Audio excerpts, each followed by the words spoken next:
Hi guys, আসসালামু আলাইকুম। একটা ছবি কাটিং দিচ্ছি, আপনারা দেখবেন, দেখি লাইক কমেন্টস করবেন। লাউড়ির গড় এবং শিমুল বাগান। এক কথায় এই হাওরের সৌন্দর্য আপনাকে মুগ্ধ করতে বাধ্য। বেশি দামে পিএইচপি সুপার টিম কেন? কারণ পিএইচপি টিমে দস্তার পরিমাণ সঠিক। পিএইচপি অ্যারাবিয়ান হর্স 18 কিলোমিটার দৈর্ঘ্যের এই সমুদ্র সৈকতের বিশেষ বৈশিষ্ট্য হলো এটি বাংলাদেশের একমাত্র স্থান যেখান থেকে সূর্যোদয় এবং সূর্যাস্ত দুটোই দেখা যায়।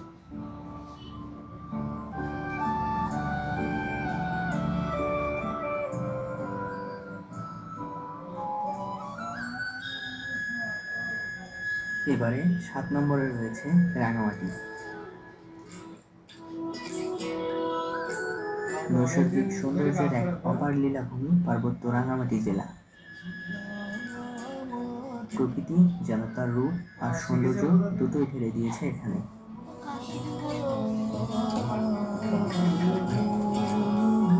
রাঙামাটি চট্টগ্রাম থেকে 77 কিলোমিটার আর রাজধানী ঢাকা থেকে 308 কিলোমিটার দূরে অবস্থিত।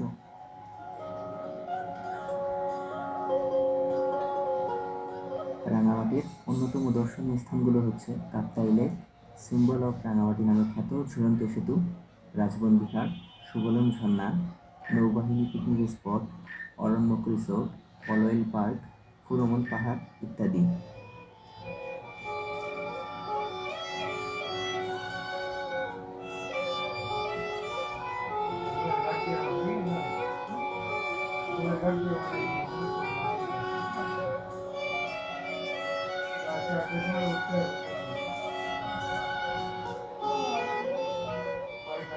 দূরে নীল আকাশ, উপরে মেঘমালা, চারিদিকে বিস্তীর্ণ লেক এবং সবুজ বনানী, সবকিছু মিলিয়ে রাঙামাটি সত্যি মনোমুগ্ধকর এক জায়গা।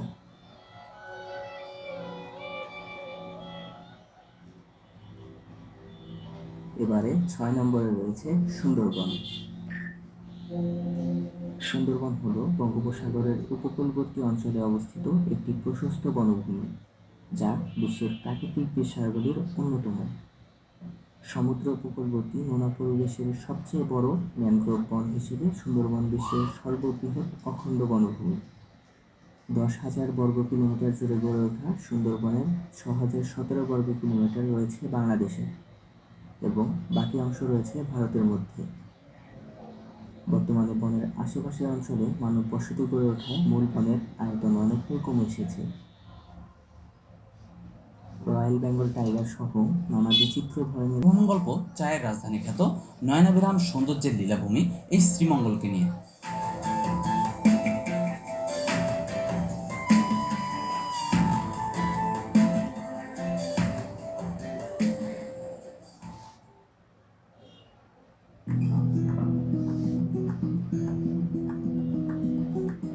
শ্রীমঙ্গল ও তার আশপাশের সবচেয়ে জনপ্রিয় পর্যটন স্পটগুলো ঘুরে দেখার জন্য আমাদের সর্বপ্রথম গন্তব্য হচ্ছে শ্রীমঙ্গল শহর।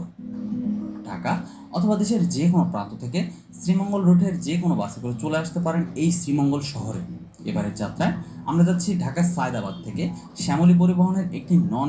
তো তখন কিন্তু আসলে আপনারা ওয়াচ টাওয়ার পর্যন্ত যেতে পারবেন, ওয়াচ টাওয়ারের উপরে উঠে খুব সুন্দর আসলে দৃশ্য উপভোগ করতে পারবেন। তো যাই হোক, আপাতত তো ওয়াচ টাওয়ারের উপরে যাওয়া যাচ্ছে না, তো চলুন আপনাদেরকে এই বাইকে মিলে কিছু এরিয়াল ভিউ দেখাই।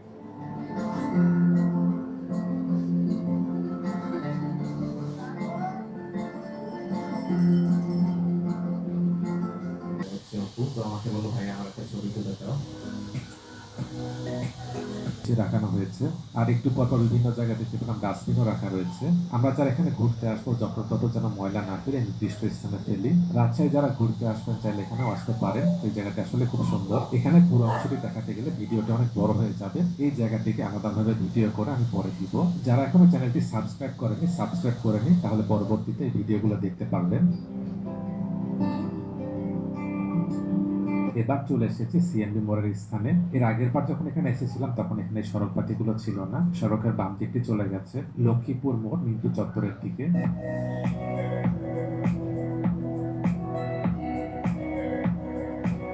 এখানে যখন এসেছিলাম তখন দুপুর হয়ে গিয়েছিল। অপু আমাকে দুপুরের খাবারের জন্য এখন একটি হোটেলে নিয়ে যাবে। এখান থেকে সড়কের সামনের অংশটি চলে গেছে সাহেব বাজার 0 পয়েন্টের দিকে। সামনের দিকে দেখা যাচ্ছে একটি দৃষ্টিনন্দন ফুটওভার ব্রিজ তৈরি করা হয়েছে।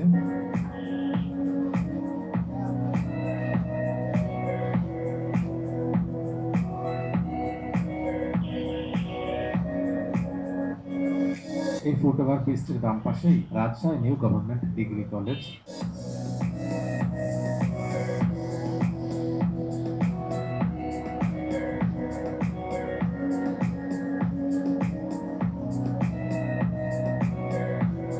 সামনে এখানে একটি পুকুর দেখা যাচ্ছে, এটির নাম সম্ভবত সিপাহীপাড়া পুকুর। ডান পাশে পদ্মা নদী, একটু পরে এই জায়গাতেই আসবো।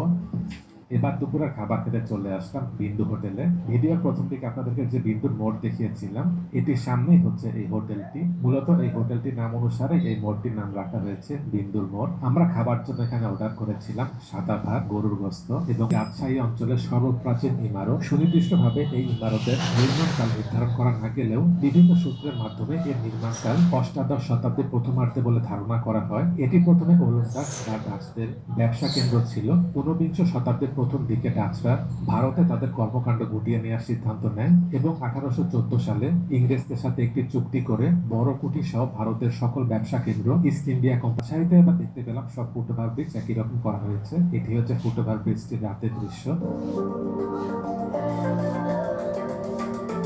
আমি সকালের দিকে এসেছিলাম, যার কারণে এখানে ফুটপাতের অনেক দোকানই দেখা যাচ্ছে বন্ধ। বিকেল বেলা হয়তো এই জায়গাটিতে অনেকেই ঘুরতে আসেন।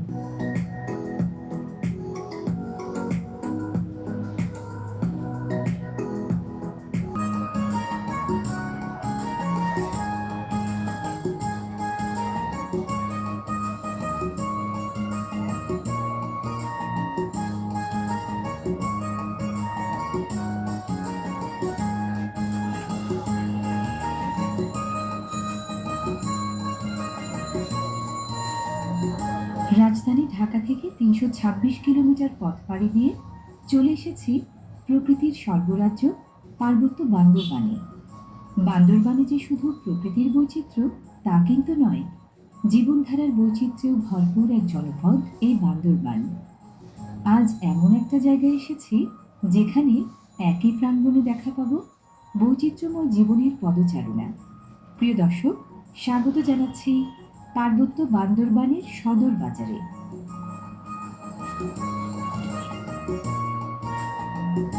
বান্দরবান পৌর এলাকার এই বান্দরবান বাজার বান্দরবান সদর উপজেলার সবচেয়ে নামকরা বাজার।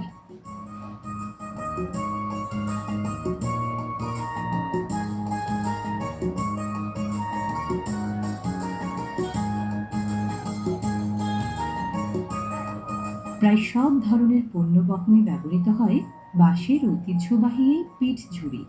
এর ব্যবহার ও বেচাকেনা দুটোই চলে এই বাজারে।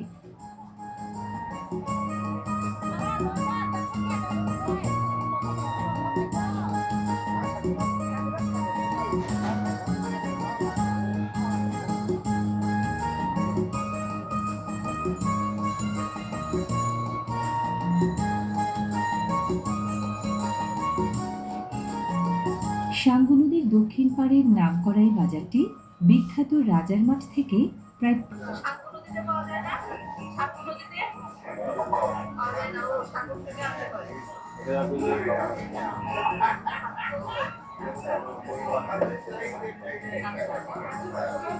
বিক্রি করেন কি হবে পিস হিসাবে কিলো হিসাব 1 কিলো কত 350 এগুলো তো ভালোই বিক্রি হয়, বাঙালিরা বেশি খায় না, বাঙালিরা খায় না, সবাই খায় ওদের খাবার ভাই দুধ দিবে না তো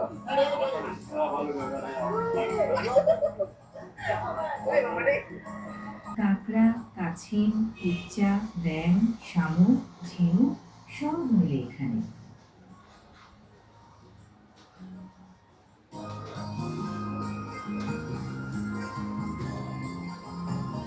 বান্দরবানের এই বাজার শুধু একটি বাজার নয়, 12 রকম মানুষের মিলন মেলা। হাই গাইস, সবাই লাইক কমেন্ট শেয়ার করে সবাইকে দেখার সুযোগ করে দেবেন। সবাই ভালো থাকেন, সুখে থাকেন, সবাইকে নিয়ে সুখে থাকেন, এই দোয়ায় আমি আপনাদের থেকে বিদায় নিচ্ছি। সবাইকে শুভ কামনা ও শুভেচ্ছা জানিয়ে আমি আল্লাহ হাফেজ।